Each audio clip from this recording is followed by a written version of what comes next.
If you're listening to this podcast on YouTube, for a better experience, switch to the video version. The link is in the top right corner of the video and in the episode description. Hello and welcome. I'm Fernando, a GP in the UK.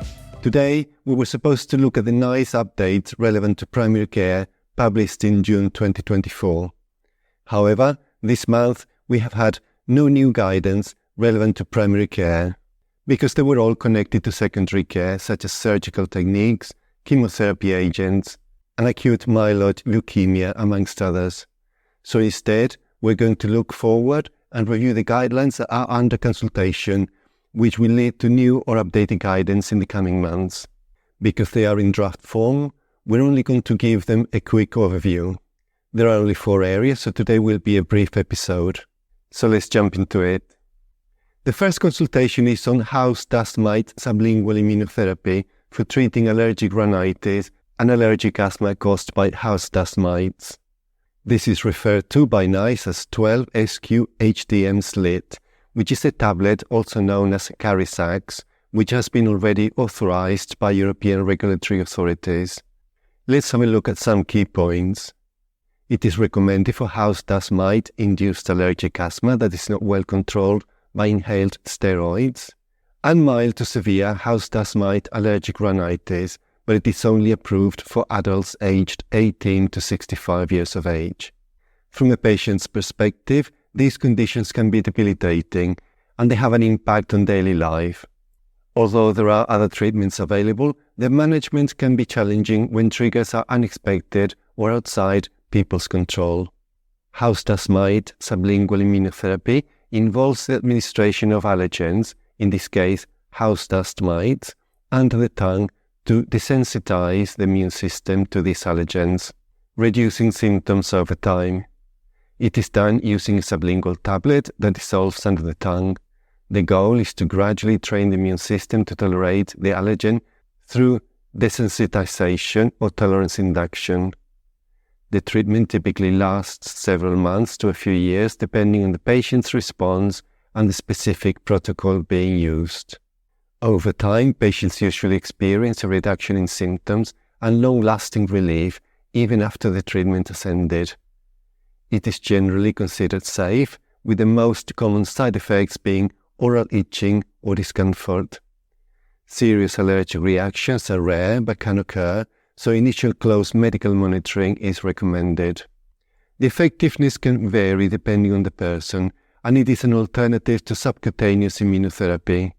The sublingual route is preferred because of convenience and a better safety profile due to lower risk of severe allergic reactions. The next consultation is on new quality statements on bacterial meningitis and meningococcal disease. The statements that we should be aware of in primary care are that people who have had bacterial meningitis or meningococcal disease should have an audiological assessment within 4 weeks of them being well enough for testing, and a follow-up appointment to secondary care within 6 weeks of discharge from hospital. In the third consultation, NICE evaluates various digital self-management technologies for adults with COPD. These technologies aim to support patients in managing their conditions at home, potentially reducing symptoms and improving patient outcomes.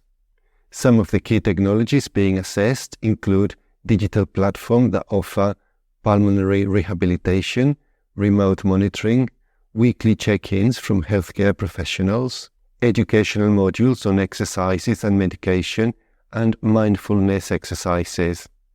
NICE states that, although a digital technology will not replace face-to-face appointments, offering digital technologies as an option could improve access and reduce symptoms and exacerbations.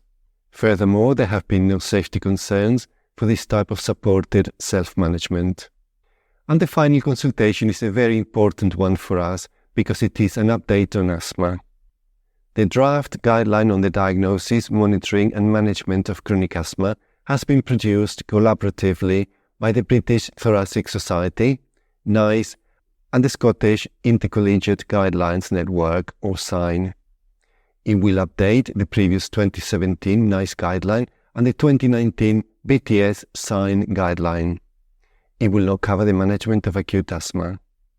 The update reviews questions like, for example, whether spirometry with bronchodilator reversibility should be routinely used in the diagnosis of asthma, or whether the bronchodilator response using peak flow or FEV1 should be calculated as a percentage change from the baseline result, as it is now, or change it to being related to the predicted FEV1.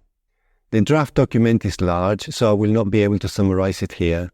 Besides, it will be better to wait for the final guidance just in case the recommendations change at the last minute. But at least it gives us some awareness of what it is to come on that front. We have come to the end of this episode.